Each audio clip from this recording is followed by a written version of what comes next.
Kaya galit na galit sa akin yan. Nagkagalit kami niyan nung pandemya. Simula nung inangkin niyang ako siya.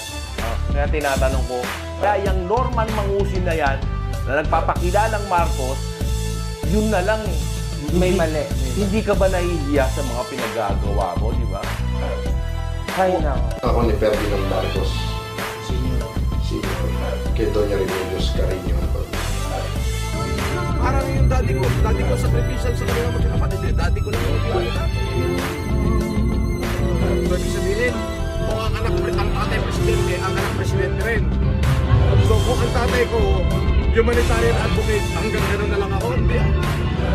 May sarili akong ano ah. Oh, Basher, pasok na! Andito na si Norman Mangusin! Sir Francis, bakit po kaya medyo hawig kayo ng face ni F. Marcos?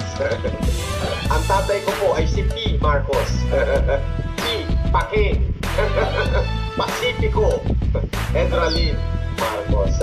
Porket ang apelidong Marcos ay napakakapangyarihan. Malaking. Napakalaking apelido. Ini-insist mo, pinipretend mo. Ano ka? Ikaw ba yung kumanta ng Platters, yung The Great Pretender? Dapat yun ang kantahin mo. Kung ano pinagkakanta mo, kantahin mo yung The Great Pretender, no? Napakahusay mo mag-pretend. Normal pa ba sa isang tao yung picture niya, hawakan niya, magsasign of the cross?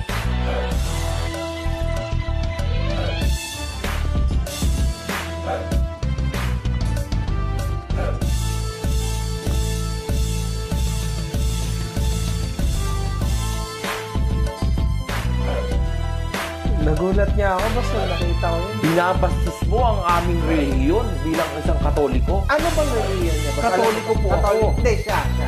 Baka Alpha Dachma Nokma. Ano yun? Ang hirap magbanggit ng reliyon. May reliyon baka kulto. Kasi kung Katoliko ka, alam mo ka, sa puputos ng Diyos, thou shall not use the name of your Lord in vain. Mag-sign of the cross ka, hihipuin mo yung larawan mo, larawan niya na mukhang titaklong. Ibig sabihin, ang sinasamba mo, titaklong.